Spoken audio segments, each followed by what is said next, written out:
నాకు TDP party అధిష్టానం నుంచి పిలుపు వచ్చింది. అధిష్టానంతో రాజంపేట ఎమ్మెల్యే టికెట్ నాకు కావాలని అడుగుతా. అనంతరం నా నిర్ణయం ప్రకటిస్తా. రాష్ట్ర టీడీపీ ప్రధాన కార్యదర్శి బత్యాల చెంగల్రాయుడు మీడియా సమావేశంలో వెల్లడించారు. అన్నమయ్య జిల్లా రాజంపేట బత్యాల భవన్లో రాష్ట్ర టీడీపీ ప్రధాన కార్యదర్శి బత్యాల చెంగల్రాయుడు మీడియా సమావేశం ఏర్పాటు చేశారు. ఈ సమావేశంలో పెద్ద ఎత్తున పాల్గొన్న బత్యాల వర్గీయులు. ఈ సందర్భంగా ఆయన మాట్లాడుతూ, నాకు పార్టీ అధిష్టానం నుంచి పిలుపు వచ్చింది. అధిష్టానంతో రాజంపేట ఎమ్మెల్యే టికెట్ నాకు కావాలని అడుగుతాను. నాపై వచ్చే పుకార్లు అవాస్తవం. నేను వైసీపీలో చేరుతున్నట్లు, ఇండిపెండెంట్ అభ్యర్థిగా పోటీ చేస్తున్నట్లు, డబ్బులు తీసుకున్నట్లు వస్తున్న వార్తలు వాస్తవం కాదని స్పష్టం చేశారు. నా వద్దకు వచ్చిన సుగవాసి బాలసుబ్రహ్మణ్యం అగౌరవపరచలేదన్నారు. 2019 ఎన్నికల్లో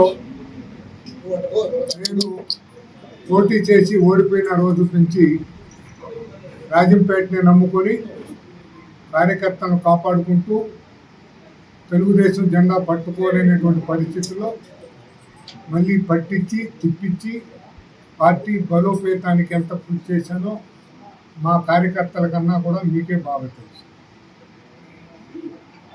ఎన్నో కారణాల వల్ల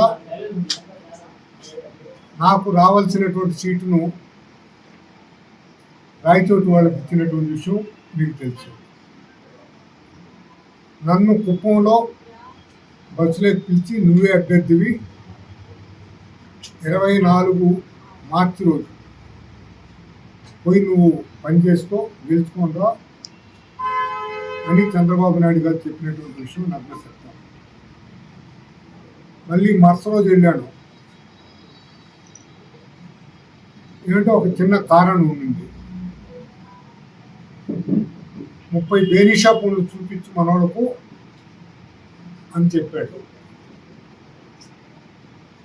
ఇప్పుడు మంగళవారం, బుధవారం నాడు బేనిషా పనులు తెచ్చి చూపిస్తానని చెప్పారు. 30 మామిడి పనులు బేనిషా అన్సీజన్లో కూడా చూపించడం జరిగింది. అభ్యర్థి నువ్వే అన్నారు. శుక్రవారం నాటికి అభ్యర్థి మారిపోయినాడు. నేను మింజమూరికి వెళ్ళాను, ఆయన వస్తున్నారండి శుక్రవారం. ఆ రోజు హెలికాప్టర్ చెడిపోయిందని కూడా చెప్తే ఇక్కడంతా కార్యకర్తలు చేయడానికి రావడం జరిగింది. ఆ రోజు నుంచి నా వంతు ధర్మంగా నేను పార్టీకి ప్రచారం చేసుకుంటున్నా. వేరే పార్టీలో వచ్చి మన పార్టీలో ఎవరు పనిచేయలే. ఆ రోజు నుంచి స్టార్ట్ అయింది. తులసి వనం నుంచి గంజాయి వనం లేక ఆకులు ఇచ్చి రాలిపోతున్నాయి. మేము వద్దనటం లే, సతవే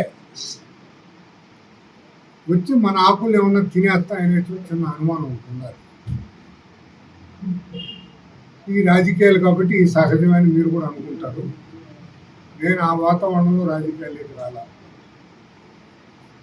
ఏదేమైనప్పటికీ కూడా రేపు పార్టీ కార్యాలయం నుంచి రమ్మని చెప్పేసి పిలుపు వచ్చింది.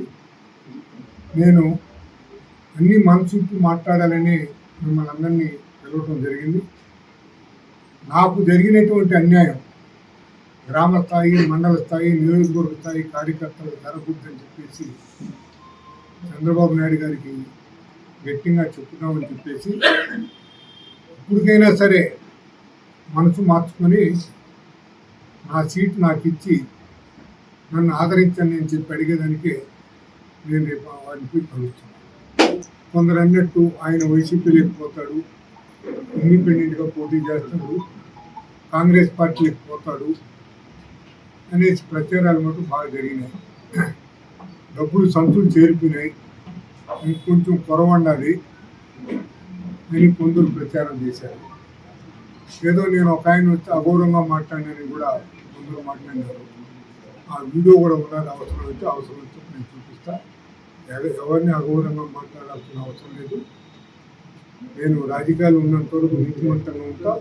తప్పు చేసిన వాళ్ళను మందలిస్తా. ఇంక్లూడింగ్ చంద్రబాబు నాయుడు గారు చెప్పినటువంటి మాటలు నేను మీటింగ్లోనే ఆయనకి చెప్పాను. నేను